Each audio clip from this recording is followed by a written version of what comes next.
Welcome to the Next Level Human podcast. As a human, you have a job to do.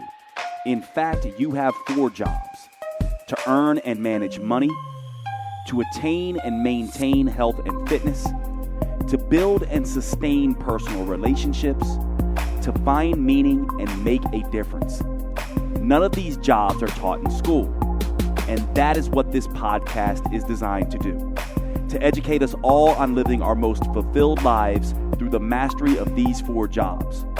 I'm your host, Dr. Jade Teta, and I believe we are here living this life for 3 reasons and 3 reasons only: to learn, to teach, and to love.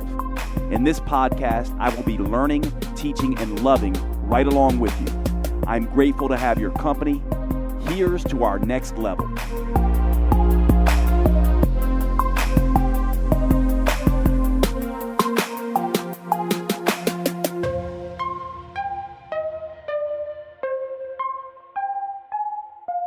It's time to talk about one of our sponsors of today's episode, AG1 by Athletic Greens. Now, many of you have heard me say this before, but I am not a fan of vegetables, which I know is funny given I've been in the health and fitness industry for so long.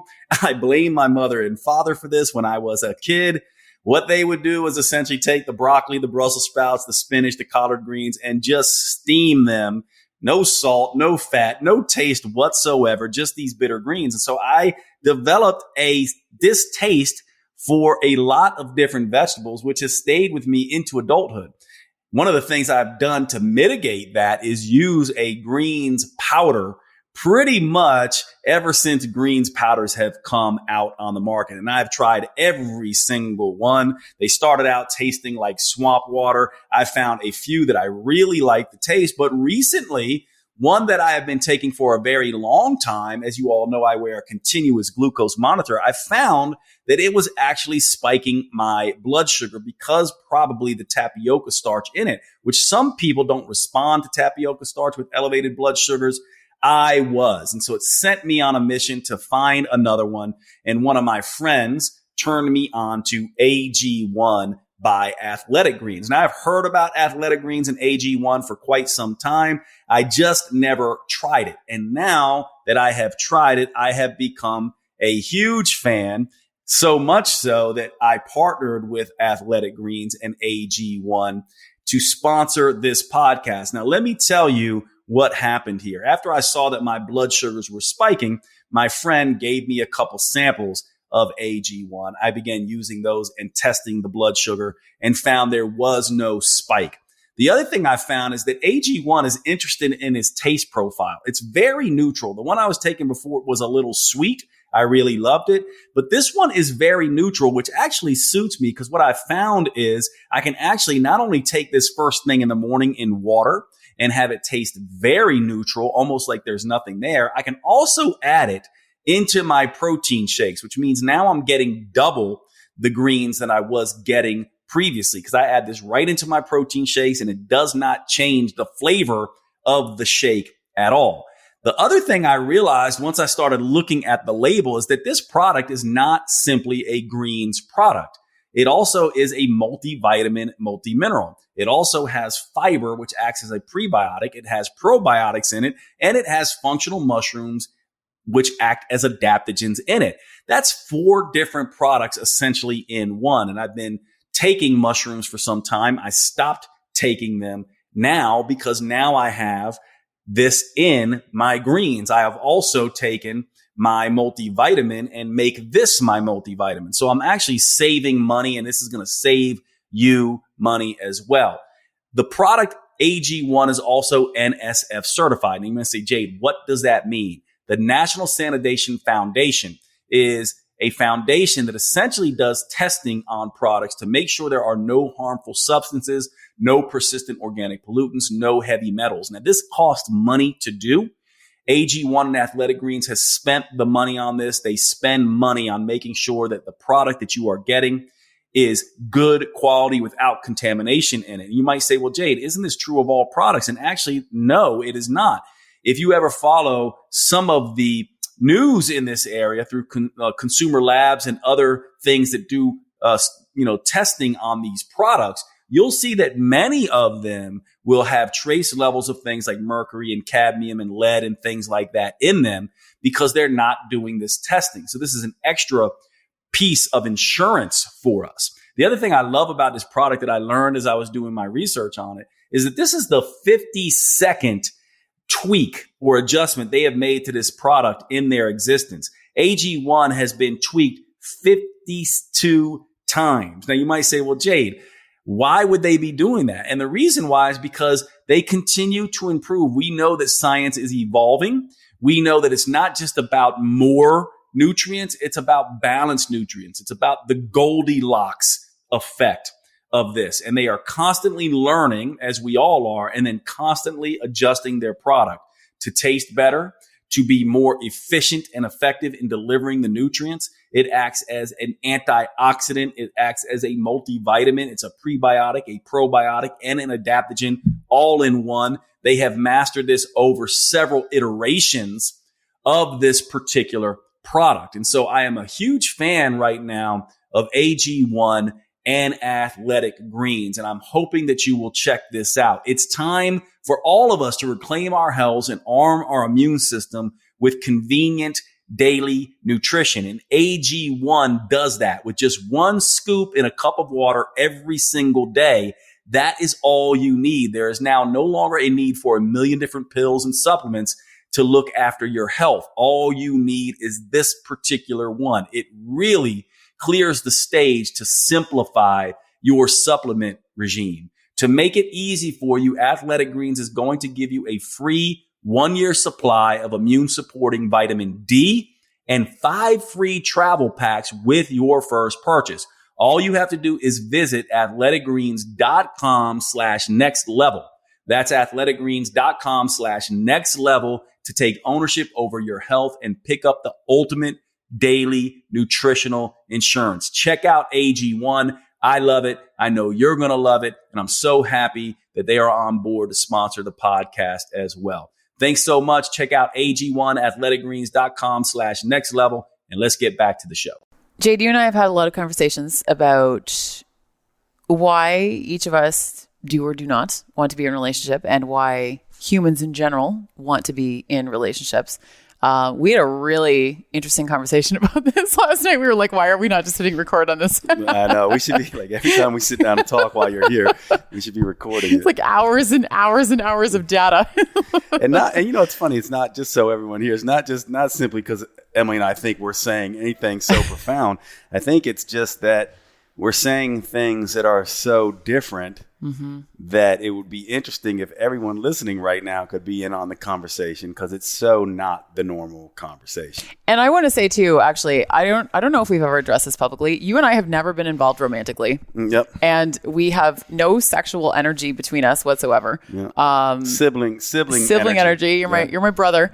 And yet we have incredible chemistry. But this is why I think we come at things potentially, again, not necessarily from a way that no one else has ever addressed before, but I think that we do maybe approach an interesting dynamic between the two of us, because you and I agree on a lot of things. We also disagree on some things, and yet we also see each other's points when we do disagree. So it makes for really interesting conversation, even just for the two of us. Yeah, and I think on this particular conversation, what you listeners, everyone in the conversation will find is that there are some in this one, we tend to be pretty different. And I'm always interested in, because I guess in this regard, I'm more the realist and or pessimist. You're more like the optimist, perhaps. Although I still have a lot of realism. Yeah, you're more realist, optimist. I'm probably realist leaning pessimist. Yeah. For different ways. But maybe, just sort of, I'll give people my general view on relationships. Then maybe you can, and we'll see if we can reproduce the conversation last night to some degree. Partly, I get a bad rap, I think, from a lot of my friends who really love relationships, because I tend to be the person who is kind of anti, despite the fact that I'm in a relationship with a woman I freaking adore and feel like, there's so much around that I love. That being said, I feel like relationships in general are not what people want them to be and think they are. And so let me tackle both those. Want them to be and think they are. I think what people want is somebody in their lives who is their person. This is a term you use a lot. That's my person, which to me, if you extend that, it means to a large degree, that's my everything. This is my best friend. This is my cuddle buddy. This is the person I rest my head on. This is my lover. This is my support system. This is, and I think it speaks to the fact that people want safety and stability, right? So I go, I don't think relationships are what people want to be, because to me, I go, let's just be real. There is no real safety and stability when you're dealing with some other person. Even if they are your rock, they could still die. So this is what I feel like people think they want a particular thing and they're not looking deeply enough. And this is why you're already getting why I might be the pessimist in this conversation, despite how lovely and beautiful I think it is. I think it's an unrealistic thing, right? So they don't, it's like they think they want this thing and they think it's a particular way, and it's just not. And then the other thing I would say about that is that it's really safety and stability they're seeking. I don't think that relationships are any real guarantee of safety and stability. And the second part of that then goes into my sort of major thrust of this, is that safety and stability is, I would say, not really possible in life in general. And that the degree to which you will feel safe and stable is the degree to which you cultivate resilience, strength, courage, the ability to be alone within yourself. And so this is where I'm coming from. It's not to say that relationships aren't beautiful. It's not to say that we humans aren't built on connection. It's not to say that you learn a ton in relationships, and perhaps the most in romantic relationships. It's just to say that the story I think we tell about relationships is an unrealistic story, and that if you go into relationships with the belief, underlying story and belief, that they're going to solve all your problems and this is going to be your person and your everything, I think you're setting yourself up for failure in two ways. Way one is it could easily end.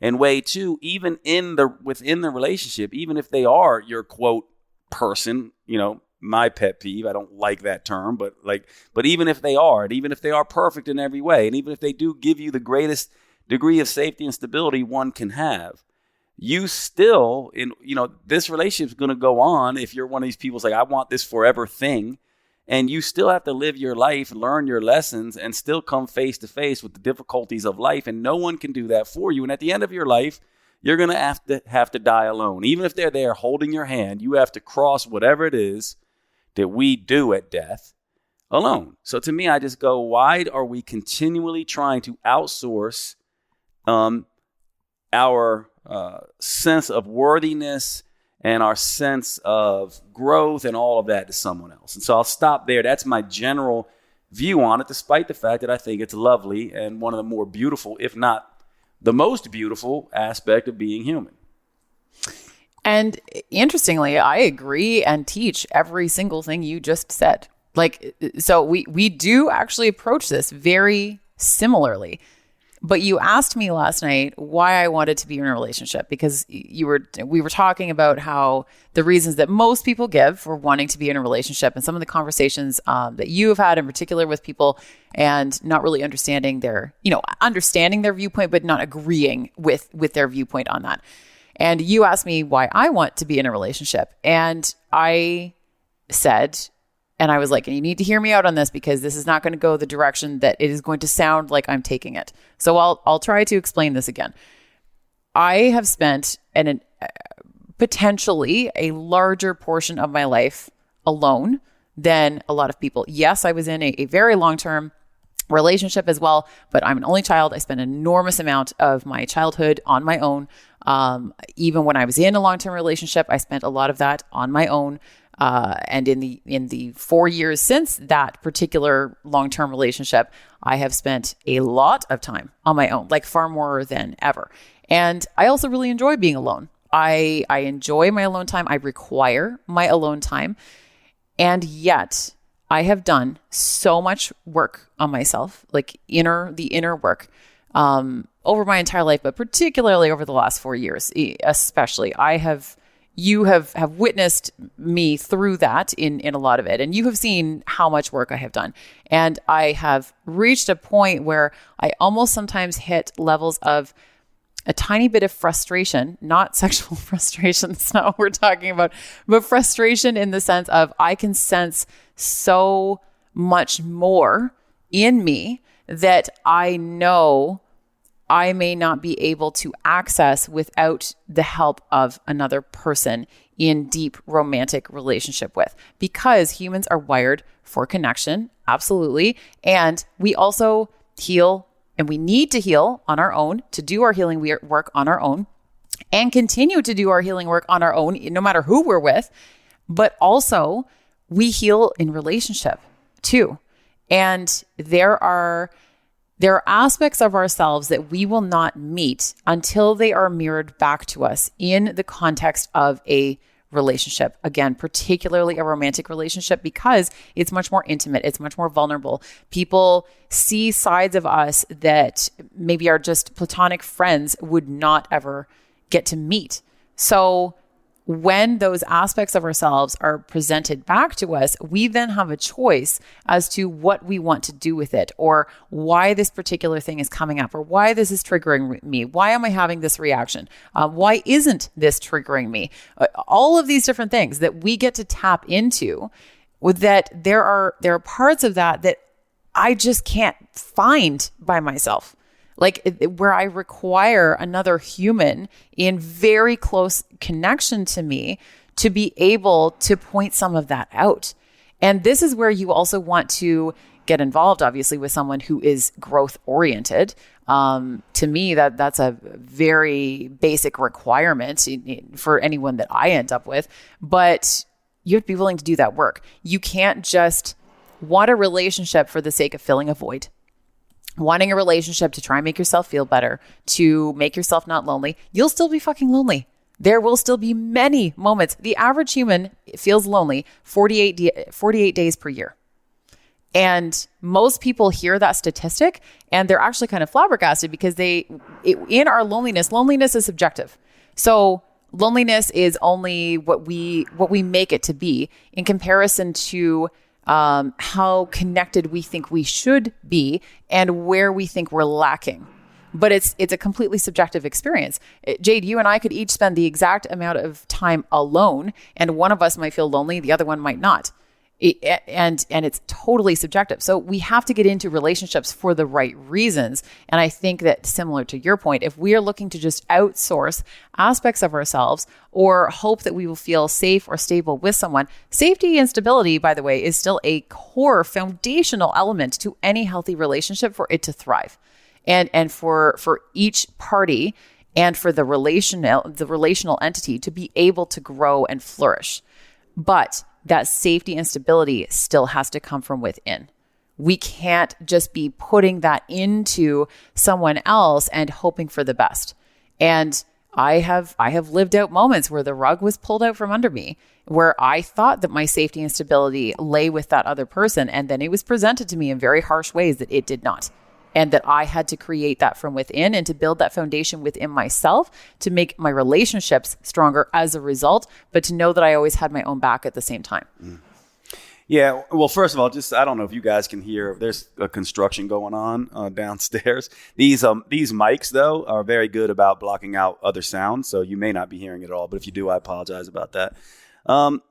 Yeah, I mean, there's a lot there, and it's just hard, right? We have this conversation a lot. It's just hard for me not to look underneath all of the talk about this and still go, let me see if I can unpack certain things.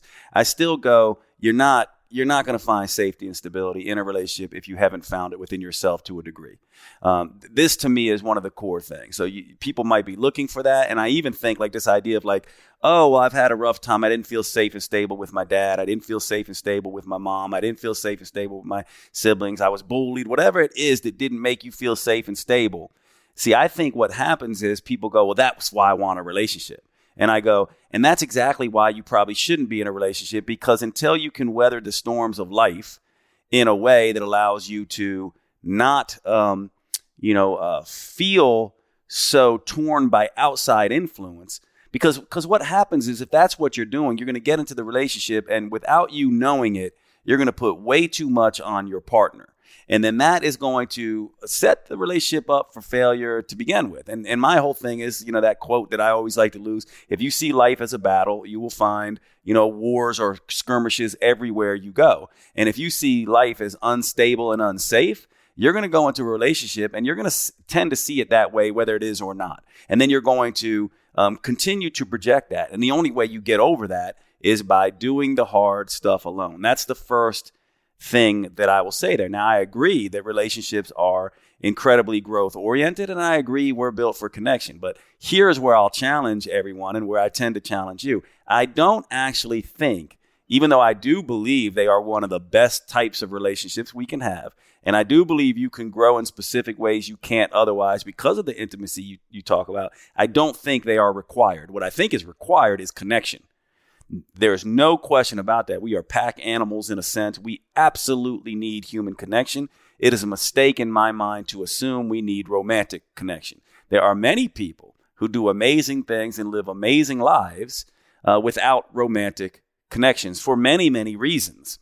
And to me, I like to start there first, because then I just go, if you cannot tell a story of beauty and connection and love and meaning and making a difference by yourself, I'm not so sure you're going to be able to tell that story in any significant way for any consistent amount of time inside a relationship, especially if shit starts going wrong.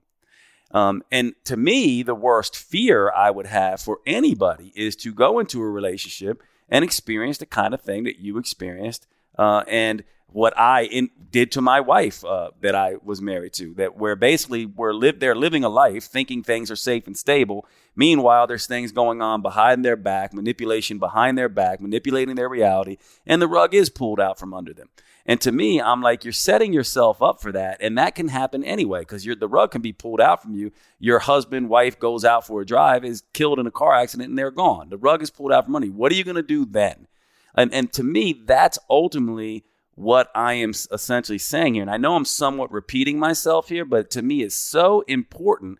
And to me, it continues to be missed. I don't think you need a romantic relationship. I think you need to find safety and stability in yourself. And if you don't, your relationship will suffer regardless. And so to me, now, here's the big question, I suppose. And I think this is what you're pointing to.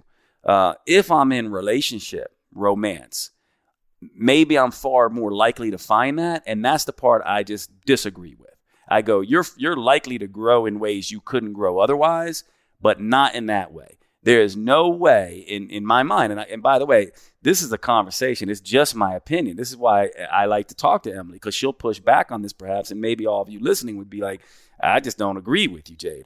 My point is, I've thought about this, but I could absolutely be wrong, but I am pretty damn adamant about it, is that in no way, shape, or form will a romantic relationship ever give you the safety and stability you want, period, end of story. It never can, it never will, in my mind, because that comes from you. And if you don't have it, it will eventually fall apart for you. Now, the argument I think that we could have, and I'm going to hand this over to you, the argument I think we could have is, well, is it possible at all? To me, that's more the argument. Is it even possible to find safety and stability at all? So that, to me, is more of the valid argument. Can it even be found? And then my next level up is, if it's going to be found, it's going to be found with yourself. And my third level argument is never going to be found in a romantic relationship. You're not going to grow to that thing. Now, I do think the struggles of a romantic relationship and getting the rug pulled out from you again and again is the catalyst, as suffering and pain is for most things, to get you there. So I do think romantic relationships are incredibly helpful, perhaps for finding your safety and stability, but only when they end and they're difficult and they blow up in your face, not when they're perfect and safe and stable. And here's the pessimist. Yep, exactly. Let me present Jade the pessimist. Mm-hmm. Okay, there's a couple things there. One, and I want to address the safety and stability thing as well. So let's put a pin in that for a quick second. First, I'm going to challenge you on the fulfillment piece because I think that that's something that a lot of people would, if they were here with us, would be challenging you on is the sense of fulfillment. Like, who do you want to come home to at night? You know, like your work isn't going to keep you warm at night, just to use sort of like the stereotypical cliche. So there's that aspect, because not everyone is as nearly as fulfilled in their work and in the sense of purpose that they live out in their everyday life as you and I are. And you and I both fully recognize and acknowledge and are both incredibly grateful for that element that each of us possess, because it's a privilege. So I know that you and I are very much on the same page about that. So I want to push back on the fulfillment piece and hear from you on that. The other thing that I'm going to present to you is a conversation that you and I have had more than once about how did you phrase it? That you feel that romantic relationships are frequently where most dreams go to die.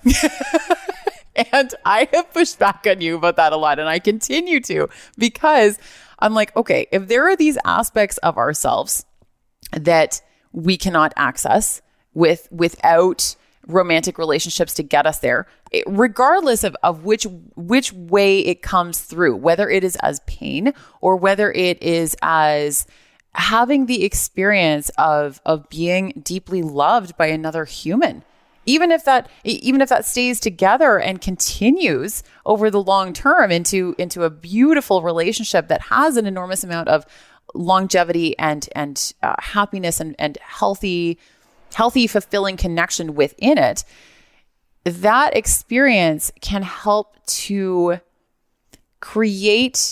help to build a sense of self. It cannot be the only thing that our sense of self is built upon, but there are elements of us where we need to feel connected in order to have pieces of ourselves recognize that we're like, oh, that's a thing that I can go out into the world and do something with. You are actually a great example of this for me, because before I actually moved into doing this work, you recognized, and not in a romantic way, but you recognized very specific aspects of me that I had not even seen for myself. And you were pointing them out to me, going like, Emily, you're really good at this. Like, you've got this skill and this expertise, whatever. And I didn't even see that for myself until you pointed that out to me. Yes, I realize that particular example is a non-romantic version of, but when we are also loved by someone in a romantic way, that can help to open up even more aspects of us that we may never have met before, that allows us to go deeper into our sense of purpose in the world and with a sense of fulfillment, and to carry that with us to not only go after our dreams, but to actually help create new dreams that we had never even considered or thought of as a possibility before. I'm sorry to break into the show, but I wanted to take a second to cover one of our sponsors and tell you all about Paleo Valley at paleovalley.com. These are the grass-fed sticks that I tell you all so much about, that all of my friends know I have on hand constantly. They are in my car. They are at my house. I keep them at my sister's home and my parents' house. I have these things everywhere because they are the simplest, most convenient whole foods protein supplement you can get. Almost like carrying around pure protein, low carb protein in your pocket. These Paleo Valley beef sticks are the only 100% grass-fed and grass-finished beef sticks on the market. They use organic spices. They are naturally fermented instead of using nitrates and nitrites that can be a problem in some of these cured meats. And they simply taste fantastic. Check out the original or the jalapeno. Those are my favorites. Please make sure you go over to paleovalley.com and visit. When checking out, use the code NEXTLEVEL for a 15% discount. Remember, our sponsors keep the show going by you giving them your patronage and spending your money on these high quality products. You actually do a few things. One, you're helping to support the podcast. And two, you are helping your health And 3, you are making sure that good quality companies like Paleo Valley can be out there doing their business, changing the world, making the earth better. One of the things you may not know about this is that grass-fed organic and grass-finished beef is doing something that is so utterly important for our environment, actually helping to repopulate the topsoil. A lot of people don't know this, but our topsoil is being extremely depleted, and raising animals, especially cattle, the correct way helps to get that topsoil back. This is one of the reasons why I love Paleo Valley, not to mention it tastes fantastic, but they're one of these companies, like my other sponsors, Cured Nutrition and Organifi, that are doing the right things by the environment. I really appreciate everything they do, and I hope you will check them out. Thanks so much. PaleoValley.com. Use the code NEXTLEVEL. And now back to the show. When you talk about fulfillment, I think that's wrong. I think what you're really talking about is contentment. Contentment and fulfillment are not the same thing in my mind. And again, doesn't mean I'm right, just an opinion. All of us in this conversation, we can check in and be like, well, do I buy what Jade's saying or not? But in my mind, contentment comes from meaning. Fulfillment comes from purpose. So let me break this down really quickly. From my perspective, meaning is what a relationship can give you. It cannot give you purpose. And actually, this goes to the heart of my argument. Meaning is something that is borrowed. It is. I do think it's a requirement for a human. I don't think you can go through life without meaning. I think if you do, you are in for a very rough ride with as tough as life can be. Your children can give you meaning. Your romantic partner can give you meaning. Other people can give you meaning. Your work can give you meaning. Certain experiences can give you meaning, right? And actually, Viktor Frankl, if you ever read his work, Man's Search for Meaning, talks about this. Where I disagree, I think, perhaps with Viktor Frankl and many people who have these conversations, is I think they're conflating meaning with purpose. I don't disagree that absolutely we search for it. We need it. It is a requirement for a good life. But I think then we take one step further and we try to conflate meaning with purpose, and it's not the same. Meaning is borrowed. And here's what I mean by that. Your lover can die. Your parents can die. Your kids can die. They can leave. They can betray you. Meaning is contingent upon a particular state of being. It requires a particular environment that you have no real control over. When it's there, you have meaning and you're content. As soon as it's gone, you don't have meaning and you're not content. Now, from my perspective, that's what a relationship is, and it's beautiful and it's important. What I think is, what I'm really saying here is that you can't. That's important. It's beautiful. It matters, and it makes a good life. But that's contentment, and happiness can come out of that. But it's a fleeting thing. It requires things be a particular way. As soon as your lover leaves, you're no longer happy and content. Soon as your parents die, you're no longer happy and content. Soon as your kids leave the house or don't live the life that you want them to live, you're no longer happy and content. If someone dies and you're going through a hard time, it's very difficult to lean on those things to get through. They can make a difference. They can act as support. So that to me is where I think we're talking, and I think there's one level up from that, and that is purpose and fulfillment. Now, purpose is something that we do. We have built within us, we have chosen to give to the world, not get from the world. And so when in relationship, most people who crave relationships are asking, in my mind, now again, this is, you guys can just, tell me if you just completely disagree. But in my mind, most people who crave relationships are people who want from the world. They are trying to get something from the world. Belonging, acceptance, safety, stability, and there's no judgment in that. I want all those things too. But it's something you're being like, world, please give me this, right? I get it. But to me, I go, what is it that I can give to the world? What is it that is my unique nature, my unique skill set, my unique experience, my unique choice that I go, I'll take it on the chin for Team Human. I'm going to give this to the world regardless of what I get. Regardless of being acknowledged for it, regardless of being rewarded for it, regardless of any kind of tit for tat. I do this, you do this for me. And then I'm just going to go out in the world and do that. Now, to me, that's fulfillment. At the end of my life, I can look back and be like, I did that. I took it on the chin. I did this. I achieved this. Fulfillment has a level of achievement in it. So I can see that, if you've had, I can see where if in a relationship you can do something with that person that you couldn't do alone, I can see where that starts to cross over a little bit into a sense. And this is actually where I think those kind of relationships, I think, are extremely rare and extremely badass. And in those, I'd be like, if we could all have that, hell yeah. But I think it is very rare. I think most people are just like, give me some safety, stability, acceptance, belonging. Please, world, give me some safety, acceptance, belonging.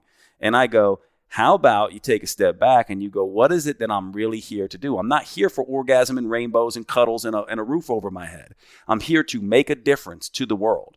And when I do that, and by the way, if you just looked from my perspective, just look around, the people who we admire most in the world, the heroes that everyone points to and says, these are heroes, are not people who were looking to get something from the world. They weren't focused on relationships. They were focused on other people as a whole. They were doing stuff that oftentimes put their lives at risk. They were not out there being like, I'm just going to go home and rest my head on someone's shoulder. There was a lot they gave up there, perhaps even those relationships, right? And they made huge differences for the world, things that I think not only could they be proud of, but we're proud of. And if there is such thing as a God or a collective consciousness, that God or collective consciousness is going to be proud of. Otherwise, to me, relationships start to look, if that's not the context in which you're looking at relationships, to me, they start to look a little self-centered. They start to look a little bit like gimme, gimme, gimme type of thing. Now, the final thing I'll say here before I throw it back to you is the following. Okay, so, but here's the issue. Because you said the whole title of this, I guess, is, or the question was to me early on, why would you want to be in a relationship? Now, to me, if the why goes to, I want to be in a relationship for growth, this now is very different to me. If I want to be in a relationship, and by the way, there's no judgment here because you're probably going to want both. Of course. Right? But I think people always get the first part. Of course, I want safety and stability and give me. And this is what most people conflate with love. They think love is about love me the way I need to be loved, and I'll love you back, and we'll just be safe, and everything will be fine. Well, growth is a situation where you don't actually get what you want because it wouldn't be growth then. It's uncomfortable. It's painful. And oftentimes the most growth-oriented relationships are the ones that end. And again, this is the thing, because I think people don't understand what they're actually asking for. To me, the why that we're here, the big question is learn, teach, love. So grow, learn, right? In between learning and teaching, there's the growing part. And to me, I go, if that's why we're here, then a relationship should enhance that. And in that case, that's my why. That's, if you ask me, do you want a relationship, Jade? Hell yes. I would prefer that over not. Depending on the person, but I prefer that over not, and I'm okay with it ending because ultimately I want to grow with my partner. And if I don't have a growth-oriented partner, if I have a safety and stability-oriented partner, I actually, me personally, don't want that because I'm not really interested in that. So those are my answers to that. I don't think it's fulfillment at all. I think it's contentment and happiness. And I also think the why, if you're going to get in a relationship, the correct answer for any thing we're doing here is to learn, teach, and grow, and it should be growth oriented, despite the fact that, of course, all of us want safety and stability. And the argument, it's a very good argument that can you grow without safety and stability? We can have that argument, right? So, but I just don't think that you can rely on anyone for safety and stability but yourself. Well, safety and stability also comes in a variety of different forms. And by the way, I really like your differentiation there between the contentment and the fulfillment, and the degree to which I was speaking about purpose coming from a relationship was not finding purpose in the other person in the relationship. It was that they were a beautiful addition that might help you deepen into your own sense of purpose in whatever it is that you're doing in the world or how you're showing up in the world or whatever. So that was what I meant by that. But safety and stability, this can come in the form of financial. That's often a big one in relationships. It can come in the form of like emotional, psychological safety, which really love can't grow without emotional and psychological safety. It just can't. Then that also could open up an entire conversation around the difference between love versus lust, and like passion and stuff. And there can be love takes time to grow too. And safety and stability are built over time within yourself as well. Whether you're in a relationship or not, you don't just snap your fingers one day and decide that you feel safe and stable from within. Like, that's going to take not only time passing, but what you choose to do with that time. how you choose to utilize it, how you choose to grow from it. And as a result of what you do, with what happens during that time. These are all of the things that are gifts being given to us that can serve as redirection at times, and as opportunities to deepen into a sense of self. And I will also make the argument that a lot of times we will hear on Instagram, therapy, blah, blah, blah, whatever, about that you should be able to validate yourself, that you should be able to source your entire sense of worthiness yourself. And I agree with those, with caveats, like with nuance. Is that there. even possible? But this is what I'm going to say, is that we are not robots. We are not like silos. We are interdependent humans who are wired for connection. And sometimes in any relationship, we are all going to require validation from our partners, from our friends, from our loved ones, whoever it is. And that helps to better develop our sense of self and our sense of worthiness. So this is also the argument that is very pro-relationship, because I also think that there are certain elements of that can only be found within the context, not only found, but I really do believe that there are certain aspects or depths of it that can only be found within the context of a healthy, like emphasis on the healthy part, healthy, fulfilling relationship. That there are parts of ourselves, again, it comes back to my main argument about the fact that there are parts of ourselves that we will not likely meet unless we have that given back to us, like reflected back to us in some way. And then you get to decide what to do with it. If you are someone who has such deep sense of unworthiness from within, you can be in a relationship with the best human ever and have them reflecting back to you all these amazing qualities and having them give you like this sense of safety and stability. It won't fucking matter, because if you are hell-bent on not believing it and not feeling that yourself and not creating that for yourself, someone can parrot to you what they want all day long. If you don't believe it and feel it from within, it's not going to make any difference. So that is why, yes, it is very important to build that sense of self from within. And part of that sense of self is helped by being reflected to us and helping us grow through our relationships to others, particularly a romantic relationship. The other thing that I will add to that is that not everyone gets the romantic relationship that they want. And that is the uncomfortable truth that you and I both know deeply and that you and I agree on. But this is not the conversation that most relationship coaches are having. This is not what therapists want to say out loud. This is not and why what anybody wants to talk about. Why should they get it? Yeah. And exactly. But not everyone gets the romantic relationship that they want. And that isn't, I don't think that there's a lot of ways that we can necessarily predict that for certain individuals, because then that could turn into a conversation of deserving.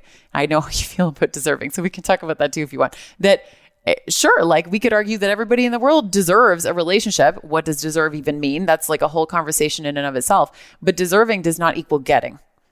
And sometimes people are not going to get that relationship. So that does bring it back to the self. How are we going to build the relationship with ourself?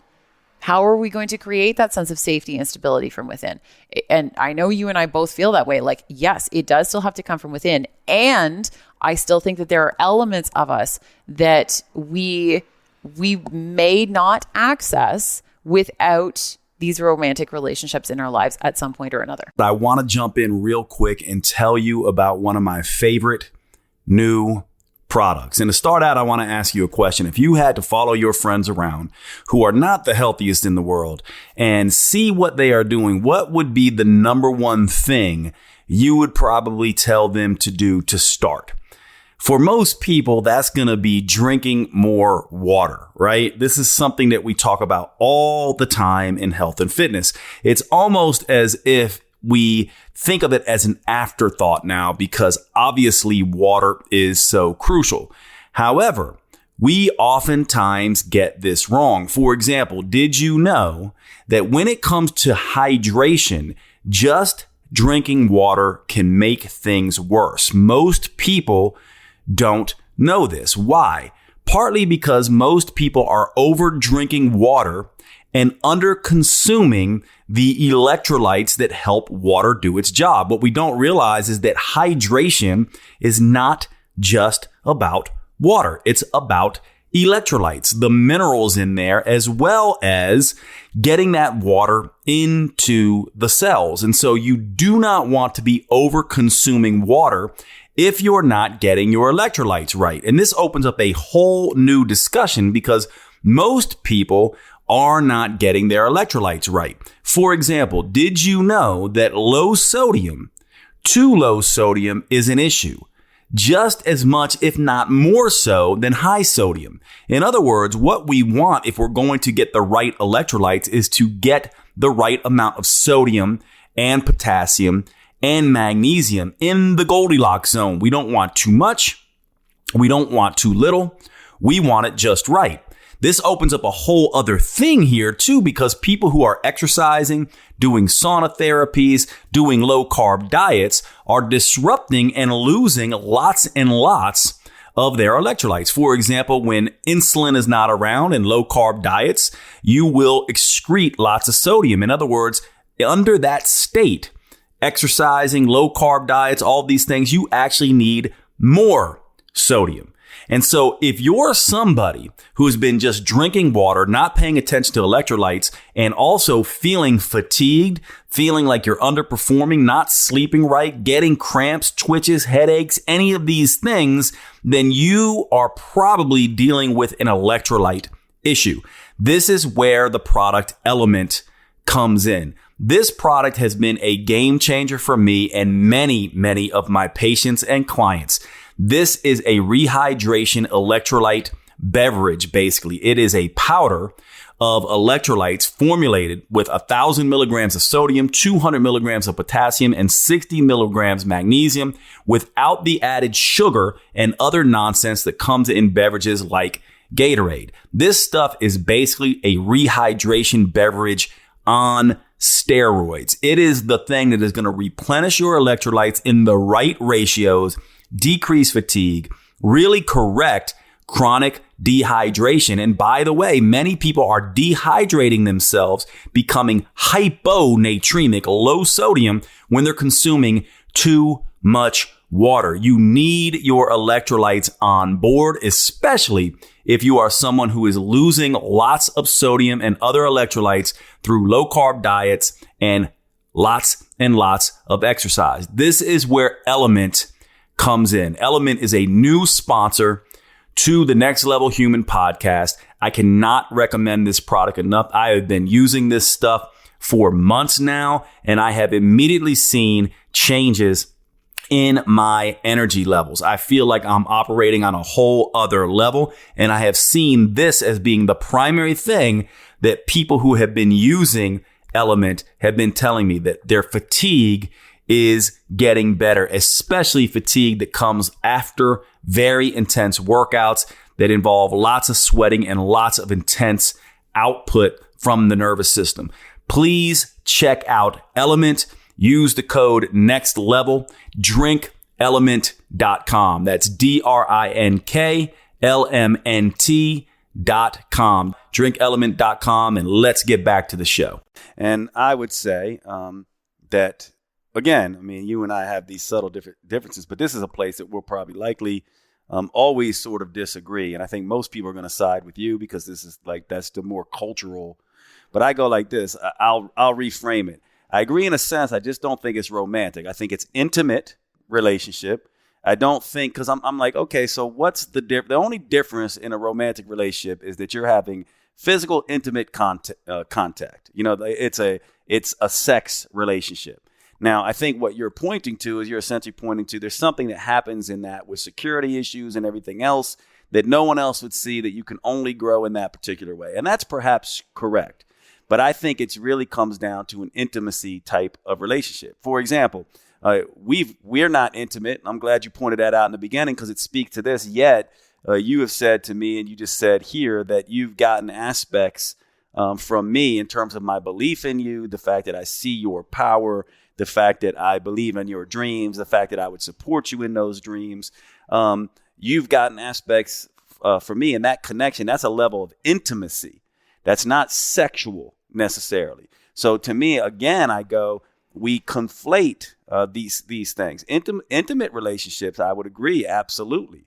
Sexual romantic relationships, I would say not necessarily. That's the first thing I say. The other thing I would say is even if, and again, this goes to even if that is the case, which it may be, right? Like from my perspective, I don't know. Like maybe you're absolutely right about that. Something just feels wrong about it. But to me, I go, even if that's the case, then to me, I go, a lot of those lessons I've already gotten. I feel like I'm good with them, right? Like because of the romance, because of the insecurity, because of times where I have been so needy and so, trying to get people's attention, and other times where I figured out I'm too aloof and I'm too freedom oriented and I'm not connecting.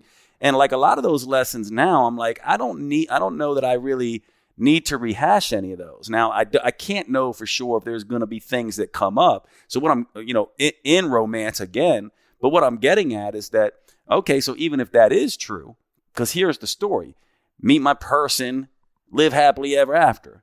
And I go, okay, so let's say that what you're saying is true. Is it necessary that you live forever with this person? Again, I just go, these are just all stories to feel safe and secure, which, by the way, is 100% all of us want that. My whole thing is that once you get out of that story, you can see there are many other ways to feel safe and secure other than in a romantic relationship. And that, yes, romantic relationships that you've had and ended, I actually think are the best teachers, not necessarily the ones you are in always. Like those are the ones that set the stage. Because in the end, what helps us get safe and secure and worthy and question and change is pain and suffering and discomfort.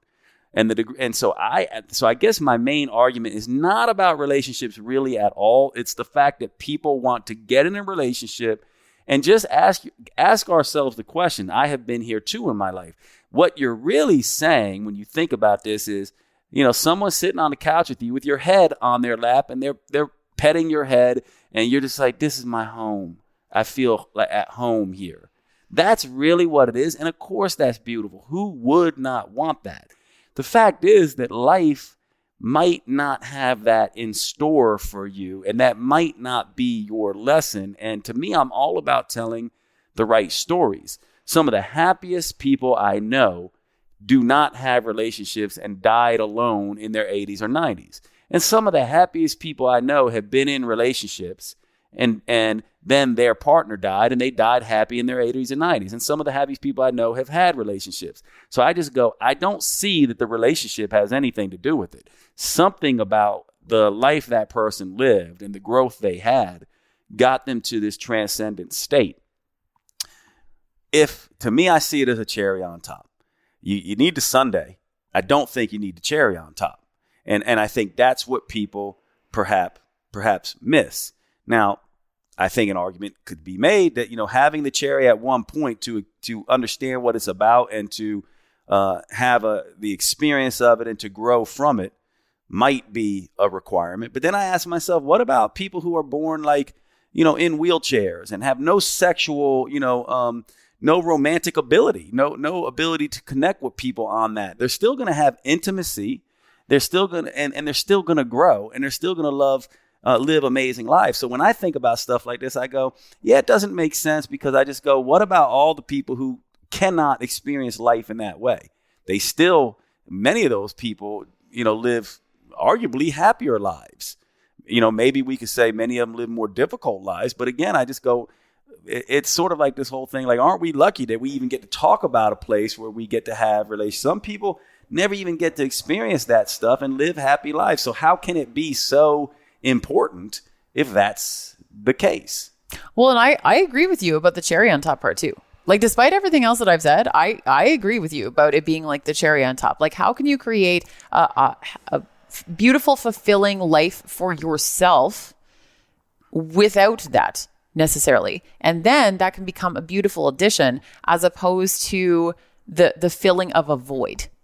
So I absolutely agree with that about the being like the cherry on top. I also think that you haven't made this point yet here, but you have made this point to me before about that some people orient more towards wanting romantic relationships and the intimacy. In regards to the intimacy piece, I think that ultimately the main root of the issue is that most people do not have intimacy in their lives, period.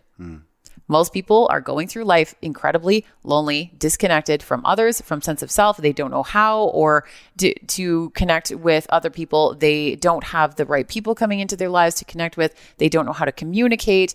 There are so many different aspects of this where we are suffering collectively from a lack of intimacy. But then we put the romantic relationship up on the pedestal of like, oh, well, that must be the thing. This is my point. That yes. You're making right now. And I agree with you. I completely agree with you about this, that we can pedestalize that. I am coming from a place as someone who has many intimate relationships with many people that are not physically intimate, but I have very deeply connected, intimate relationships, including with you, not physical. And I get so much from each one of them. And I hope that I give back as much as I receive. And I still want the cherry on top. And I believe that I'm allowed to have that, like that can be part of my life, that it doesn't have to be an either or, because I think a lot of people also end up in situations where it feels like I can have the great career, but I can't then also have the great relationship, that I can't necessarily have both. And I am very much a strong believer. Lots of people will disagree with me on this. You have disagreed with me on this, that we can have all of it. It doesn't mean that we will, but I think that we can. I think that the possibility is available, at least to some people, that if that's what you want, that might be a possibility for you.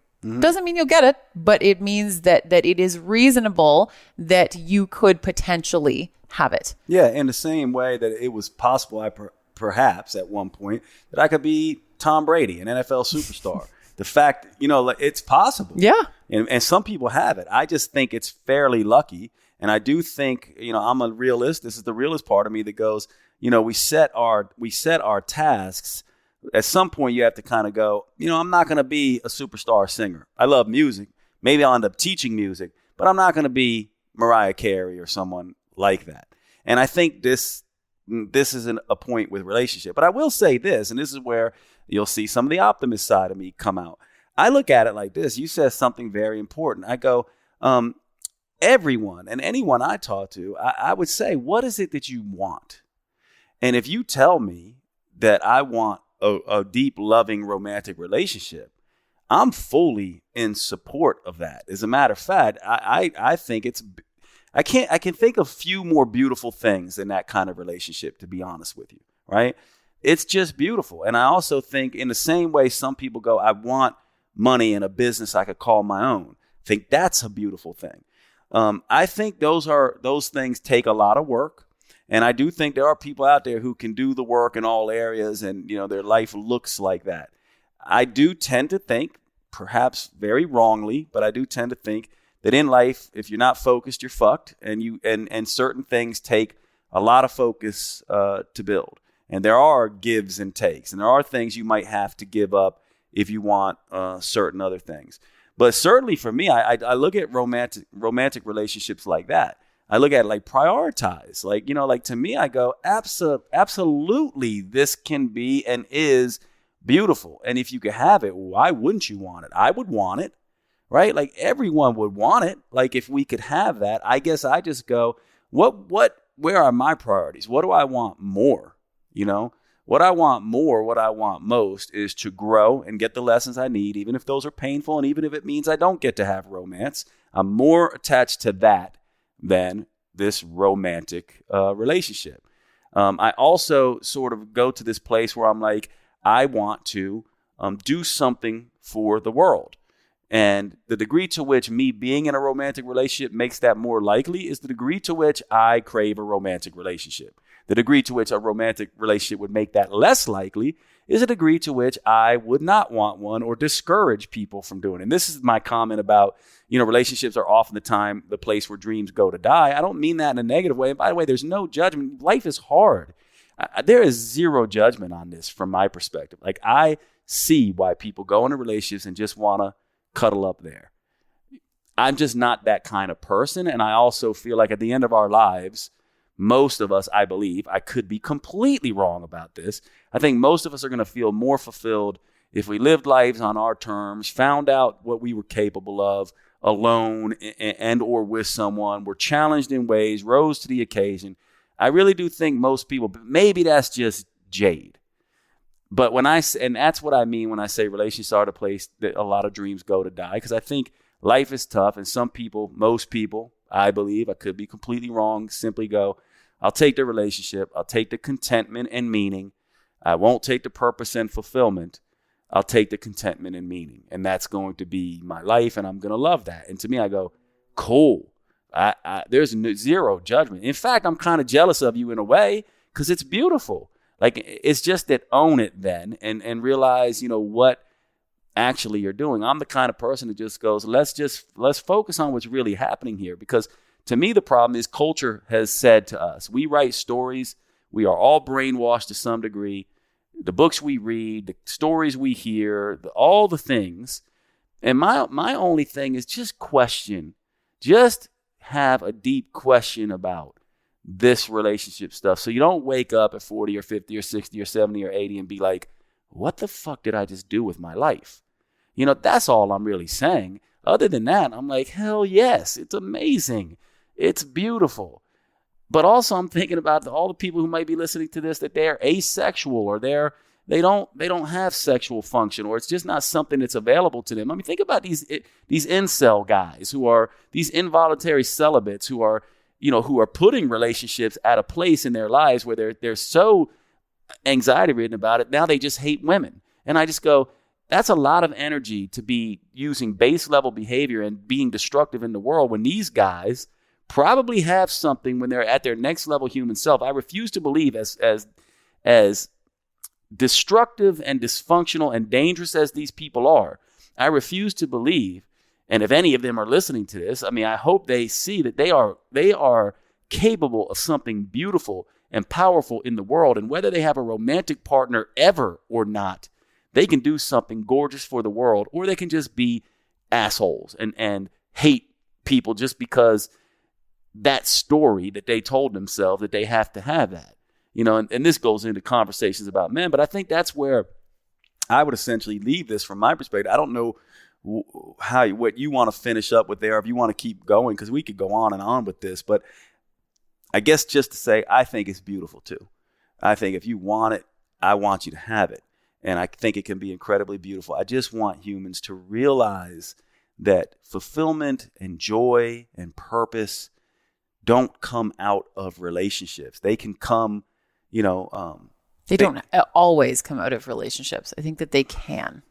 Yeah, I think that's the part where I need a lot of. I don't think the relationship ever is the source of it, ever. I think it certainly can make it more likely as a potential support system. I don't think it ever is the source of it. Well, I think you actually phrased it better there, because yes, I think ultimately my main point is that it can nourish us in such a way that it can actually help us deepen into our sense of purpose and everything else. No question. But I also really do believe that if we were meant to go through life suffering all the time, all humans will suffer. But if we were meant to go through life suffering all the time, there would not be so much beauty in the world.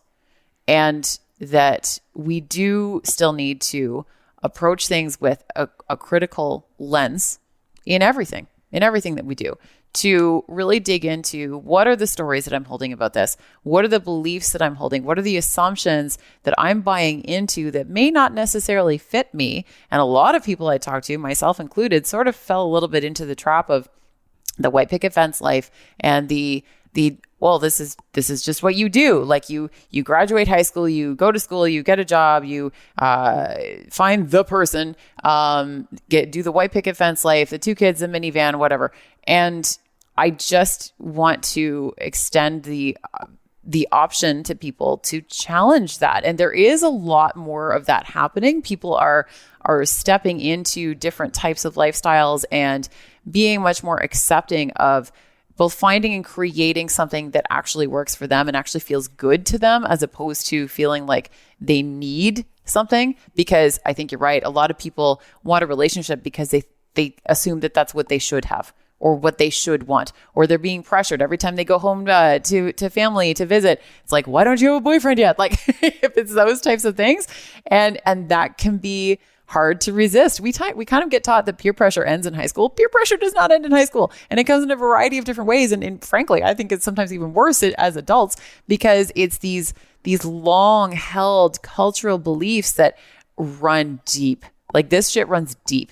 And we have to really look within, and you might have to try on a few different lifestyles and relationships on for size before you figure out what does feel good for you, or what it is that you are seeking most. But I think both of us very much agree that it still has to start from within. No matter what decision you're making about what kind of relationship you want, it has to start with the relationship with yourself. And that is not just a cliche. You have to do your own damn work. Whether you are in a relationship currently, or whether you aspire to be in a relationship, whatever type of relationship you want, whether you just want to cultivate more intimate relationships platonically, you still have to start inside. It has to come from within. Yeah, I 100% agree with that. And I think that's too, that, so now we come to a point of conversion, I suppose. That's ultimately why I have the belief I have, because I think all of us listening, like, I love the person who did the marriage, the kids, the prom marriage kids, and the white picket fence and the caravan. Like, if you're listening to this and that's you, yeah, I love it. Amazing. Love that life. Good for you. And hopefully you chose it from a deep sense of, no, this is actually what I felt called to. This is where I grow. I love every aspect of this, despite the fact that it can be incredibly hard. That's ultimately what I'm saying. In that case, for that individual, hell yes. In fact, I think we're all envious of you in the same way that I'm envious of the person who did none of that, chased their dreams, and they sit down and someone says, why don't you have kids yet? And they look right at them and say, because I love my life and I choose not to do that because I don't think it speaks to me. But I'm so happy you've had your kids and you love that. And that ultimately, to me, is where we should be. It's like, just ask yourself. And even if you catch yourself, and I think this is the most important thing, I think most of us can go, wow, I can see where that choice, perhaps when I was young, was a choice made at a culture level, not my next level human level. I go, don't get upset about that. That's the whole point. That recognition is the whole point. And perhaps in that regard, that relationship that maybe you're not completely satisfied in anymore and or ended was the catalyst for you, perhaps the prodding, perhaps for you to get to that place. And maybe you still can hold both, to your point where you will have the, quote, next level relationship. But I think if you hold it in that realm as something that's a cherry on top, something I want but don't need, you're going to be far happier with it if it comes around. And we end on a note of agreement. Yes, we do. Love you. Love you too.